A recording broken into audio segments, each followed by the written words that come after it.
but evil lurks in the hearts of men. The shadow knows.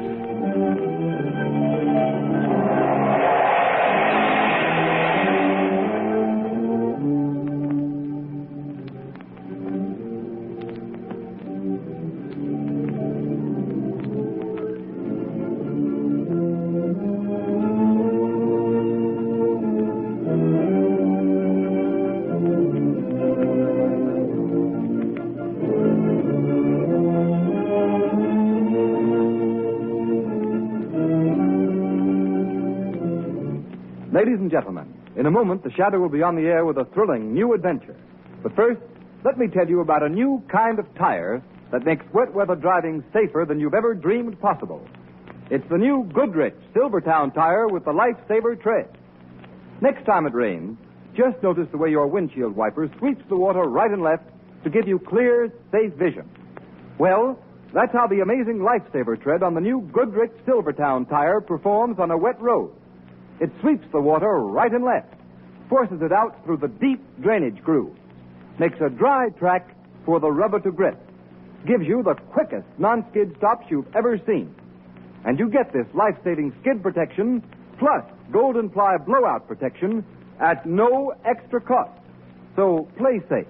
Equip your car with Goodrich Safety Silvertown.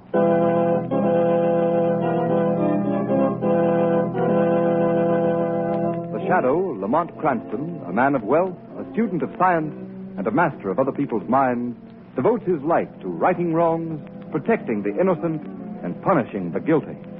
Cranston is known to the underworld as the Shadow. Never seen, only heard.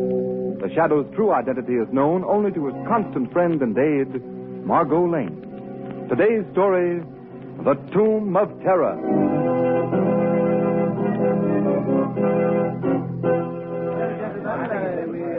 And so, gentlemen, we are gathered here on the grounds of the City Museum to pay tribute to those who have successfully brought to this country the building that stands before you, the authentic tomb of the Egyptian pharaoh, King Khufra-Tep.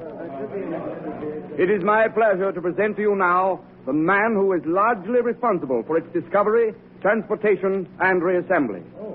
The director of the expedition, Dr. Romney Hale. Thank you. Thank you. Directors of the museum and fellow workers, I am very grateful. It has been through your cooperation that this work has been made possible, although perhaps we owe a vote of thanks to good King Khufra-Tep himself. In spite of the legendary curse that all who gaze upon King Khufra-Tep's mummy shall die, the bulk of our job is finished. Now, before you are admitted for the inspection, will you excuse Mr. Avery, Mr. Johnson, and myself while we make a brief check of the interior of the tomb? Harry, Jack, will you come with me? Surely, Doctor. Oh, certainly, Doctor.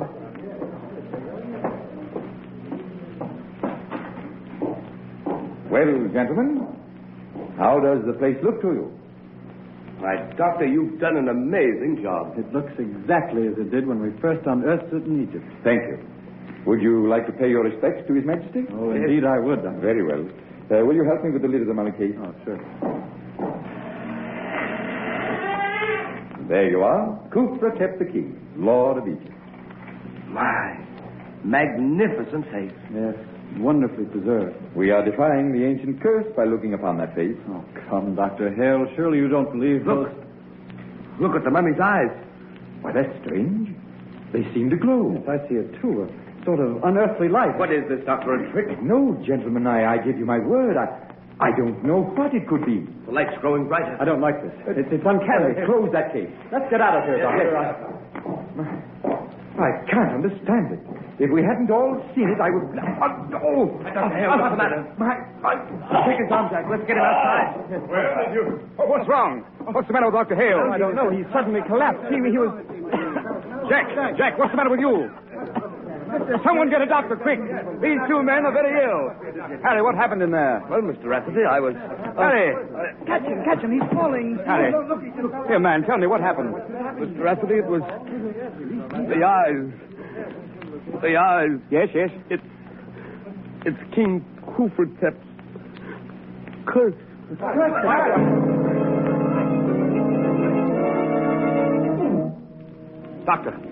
Doctor, tell me, how are they? All three of these men are dead. Hold those presses. What do you got, Chief? A terrific yarn. Dr. Romilly Hale, the archaeologist, and two of his assistants died mysteriously an hour ago in King Cooper's tomb. Play up the curse angle and spread it for all it's worth.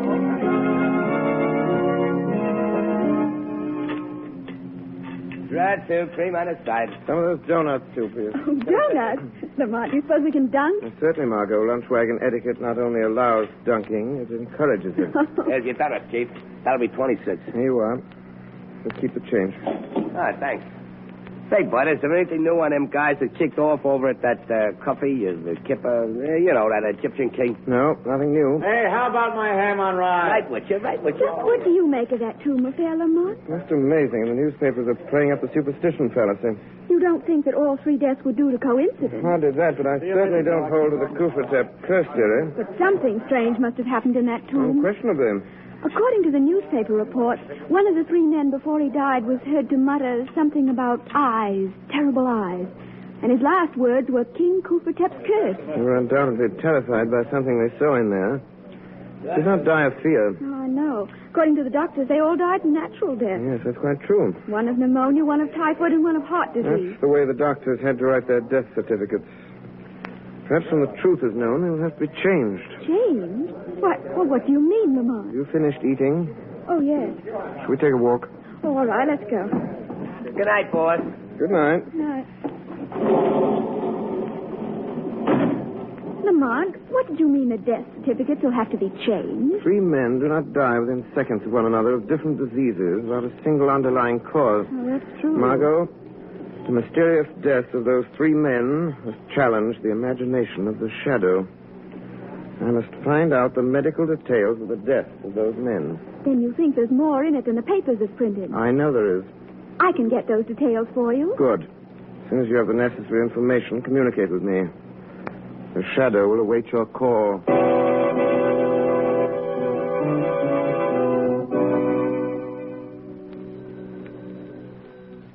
Hello. Lamont, this is Margot. Oh, yes, Margot. To find out. I just talked to Dr. Burley, he's in charge of the case. Yes? He said that the three men actually died, as the paper said, but there was one detail that was not printed. What is that?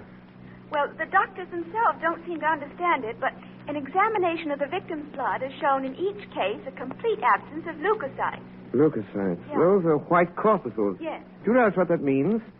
Without white corpuscles in the blood, the human system will have nothing with which to combat disease. No wonder they died. Margot, this is the first key to the mystery. Perhaps the shadow can find the answer to the next question within the museum walls.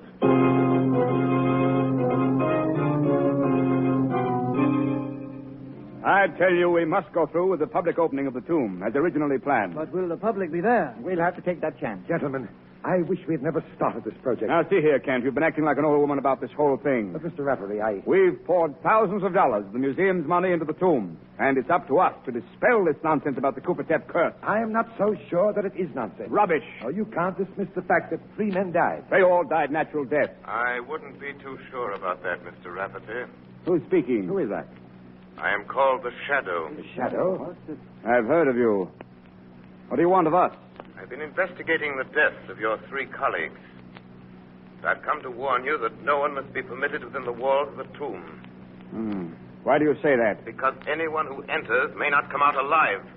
Are you implying that there is truth in the Kufratep curse? I am telling you, Mr. Rafferty, I have reason to believe that the name of the curse of Kufratep is cold, premeditated murder. Nonsense. Not nonsense, Mr. Stevenson. With all respect to your unsolicited information, we are not going to be intimidated by an unknown voice. Speak for yourself, Mr. Stevenson.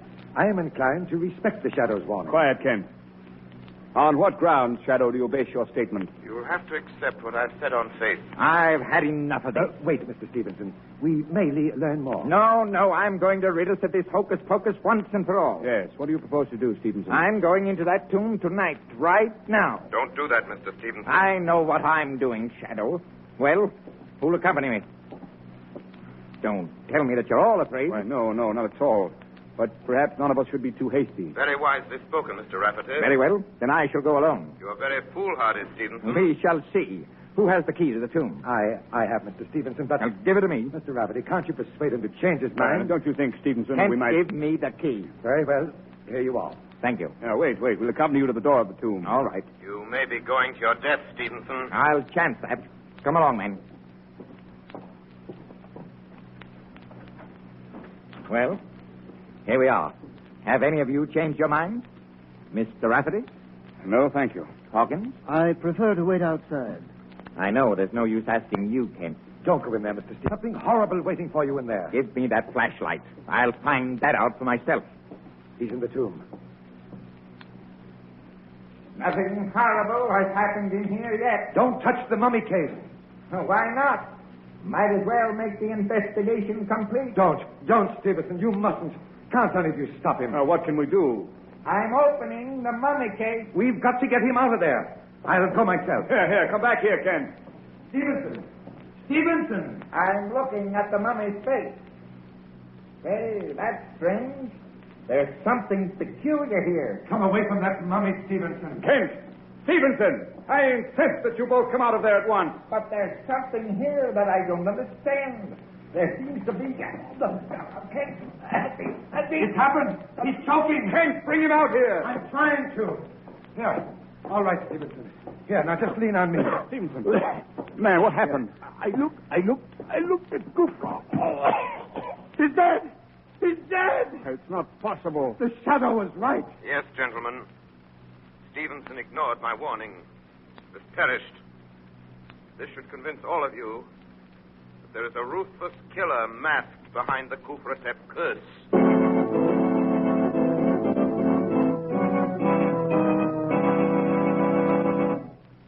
Ladies and gentlemen, one warning from the shadow strikes fear into the hearts of his adversaries. Yes, and just one skid is enough to put the fear of wet, slippery roads into any motorist's heart. The shadow knows. The thousands of motorists who are killed or injured every year when slithering skids throw cars out of control would never risk the danger, grief, and expense of riding on unsafe tires if they had another chance. Motorists, I've already told you that the new Goodrich Silvertown tire will stop you quicker, safer on wet pavements than you've ever stopped before. But you don't have to take my word for it. Here are the facts. Exhaustive road tests of both regular and premium price tires of America's 6 largest tire manufacturers were made by the nation's largest independent testing laboratory, the Pittsburgh Testing Laboratory. And here's what they found. The new Goodrich Silvertown with Lifesaver tread gave greater skid resistance than any other tire tested. Yes, and that included those tires listed at from 40% to 70% higher in price. The Goodrich Safety Silvertown gave more non-skid mileage than any other tire tested in its own price range. Average 19.1% more miles before the tires wore smooth. That's performance in any car owner's language. The kind of performance that spells safer, more economical driving for you. Remember, there's double protection in these life-saving Goodrich Silvertowns at no extra cost.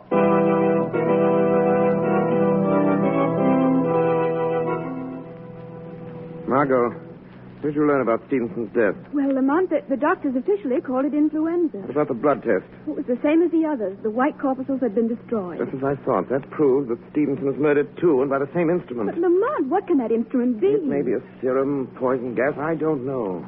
More important than the killing device is to find the killer's motive. You found out something, Lamont? Not exactly, but I saw a man at the museum about whom I should like to know more. Who is he? Aldous Kent, an assistant curator. I'm sure that he has more knowledge of this affair than he allows himself to show. Why do you suspect him? For several reasons.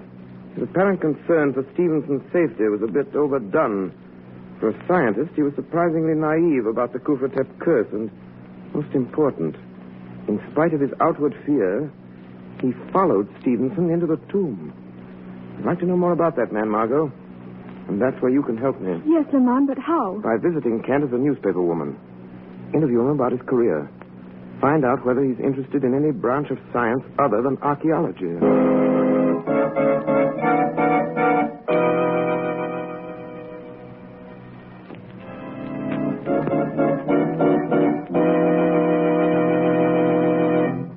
Well, Margot? I saw Aldous Kent. Yes? He hasn't always been an archaeologist. He worked at many things. For instance? Well, before he went to work for the museum, he was employed as an assistant by Dr. Faber. You know, the well-known biologist. Very interesting, Margot. I see that's all I'll have to know. But, Lamont, does that have any bearing on the murder? May have everything to do with them. I'll be able to answer that question after the shadow pays a call on Dr. Faber.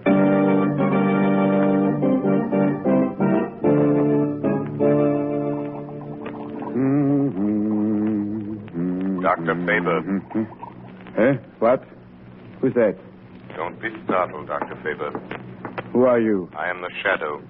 Are you in this room? I can't see you. I regret that I must remain in the shadows. What do you want? I am seeking information. Well? I would like to have you tell me what you know of Aldous Kent. Kent?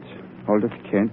Well, he worked for me. He was my assistant for several years. Yes, I know that, Dr. Faber. What kind of a man was he? Very efficient laboratory man. Why did he leave your employ? Well, frankly, because he was dissatisfied. Kent was a very moody man. He felt that his work should be more fully recognized. What sort of work did he do? He was active in all the routine laboratory experiments. Can you recall what some of those experiments were? Let me see. Well, he made some really brilliant contributions to our work with the Röntgen ray. That's the X-ray, of course. Yes, I know. Exactly what were those experiments? We were varying the ray to determine its effect on animal life. What was that effect? Well, at one stage of the game, it was destructive. We developed a ray that was capable of destroying the white corpuscles in the blood of the laboratory animals. It's enormously interesting, Doctor. Tell me, does such a ray have the same effect on human beings? Oh, yes, it probably does. Thank you, Dr. Faber. You have given me the solution to the mystery of the Kufratep curse.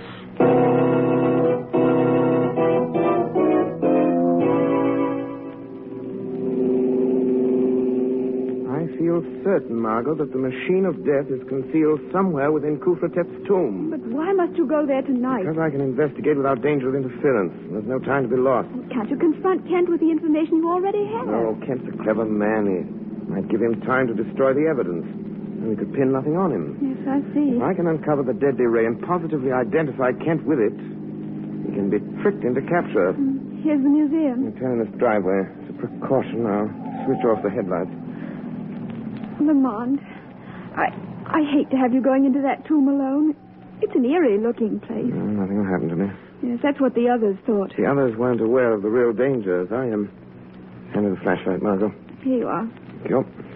Wait, what's that over there among the trees? Appears to be someone carrying a lantern. He's approaching the tomb. Lamont, who can it be? Wait. I think I recognize him. Yes. The old watchman. Oh. Shall you wait now until he goes? I'm not sure that he's going. He seems to be entering the tomb. Lamont, isn't it strange after all that's happened that he should dare to enter there alone? Very strange, and I'm going to find out why. Won't need this flashlight, Margot. What are you going to do? It is the shadow who will enter that tomb for a little conversation with the old watchman. Shall I wait for you? No. Take the car and return home. Stand by for the shortwave wireless. I may need your help in communicating a message of vital importance.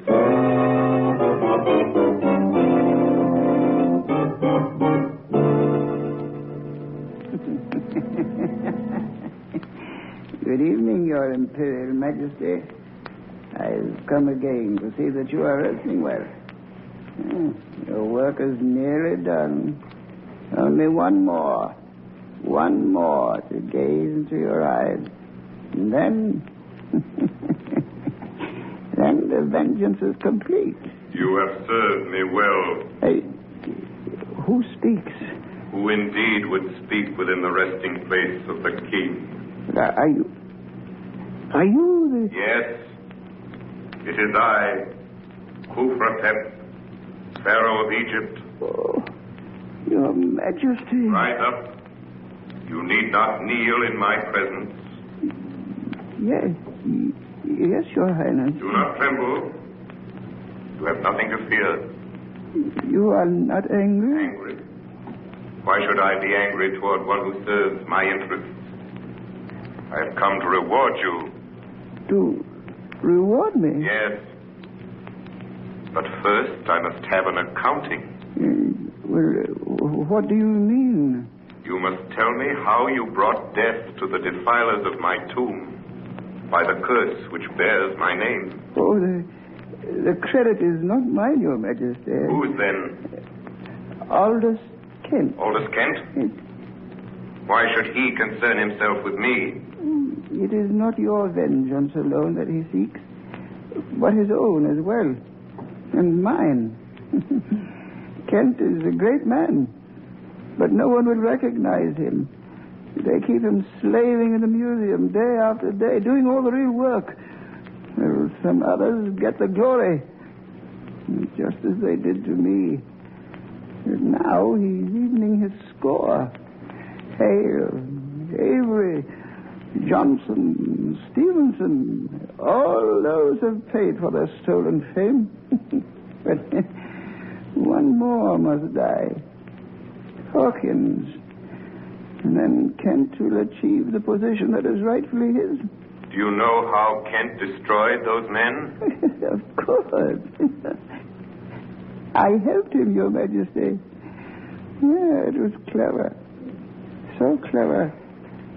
They all scoffed at the legend of your curse, but it was really you who killed them. I killed them? Yeah, no one would dream that within your mummy there lies concealed the generator of the ray. What ray? The ray that shines from your eyes and destroys all who look upon you. Show me how this is done. It's so easy, Your Majesty. Here. Hidden here in the wall is a switch. You see? It is thrown like this.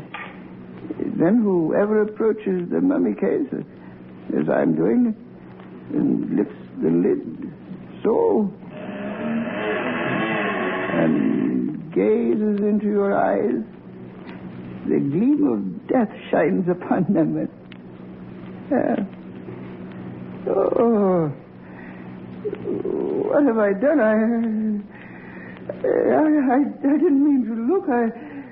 I couldn't. Save me. Save me. I cannot save you. Your own evil knowledge has destroyed you. But by your death, you have pointed the way to Aldous Kent's undoing.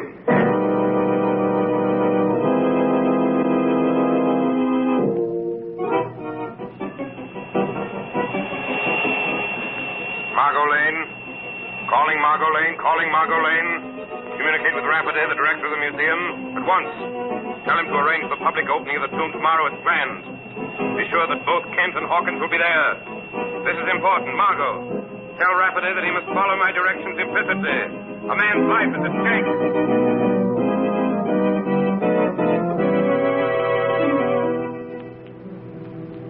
Before admitting the public, I have invited you, gentlemen of the press, to gather here to dispel once and for all this nonsense about the legend of the Cooper-Tep curse. Well, just how do you propose to do that? Yeah. Well, Mr. Burke, as you know, the tradition is that everyone who looks at the face of the mummy dies. Sure, I know that. I know that. Now, this is Mr. Hawkins, gentlemen.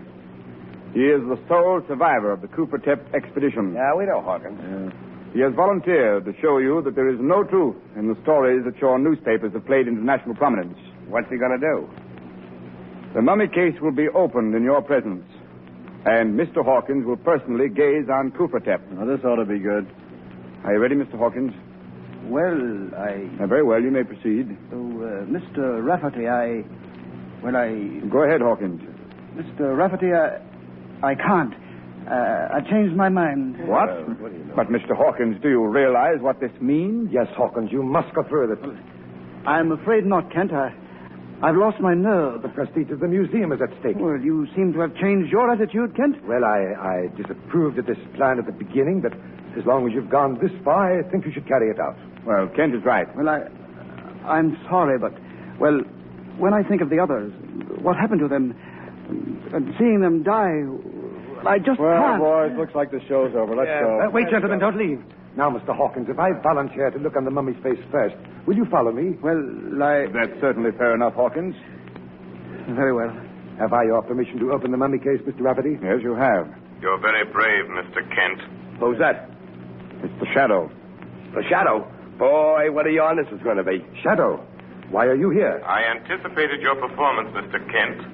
And I came to see that it was carried out properly. What do you mean by that? Before you proceed, I suggest that somebody throw the switch concealed in the carving on the wall. I don't know what you're talking about. You do know, Mr. Kent. I want your demonstration to duplicate Hale's, Stevenson's, and the others. The switch was thrown then. This is absurd. Here it is. I found the switch. Please turn it on, Mr. Rafferty. There you are. It's on. Good. Now you may continue your little performance, Mr. Kent. This whole thing is ridiculous. I refuse to be made a fool of. Are you trying to back out? I will not continue under these conditions. I thought you wouldn't. You know that to look on the mummy's face when the switch is on would mean death. That is not true. But it is. And no one should know better than you.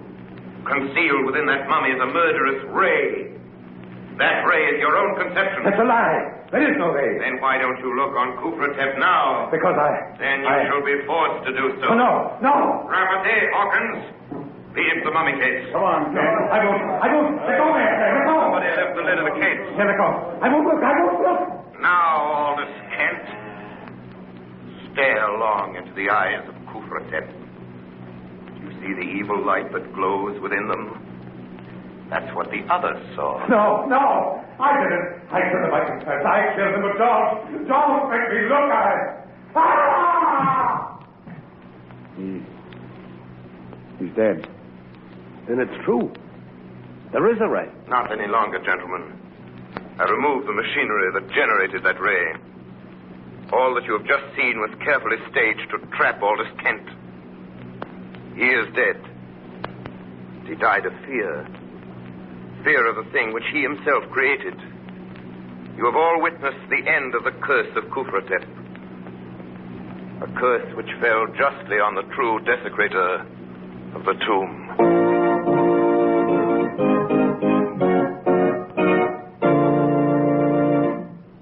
You have been listening to a dramatized version of one of the many copyrighted stories which appear in the Shadow magazine, now on sale at your local newsstand.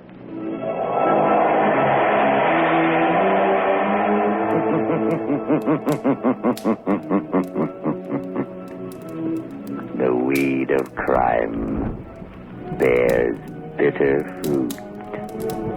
Crime does not pay. The shadow knows.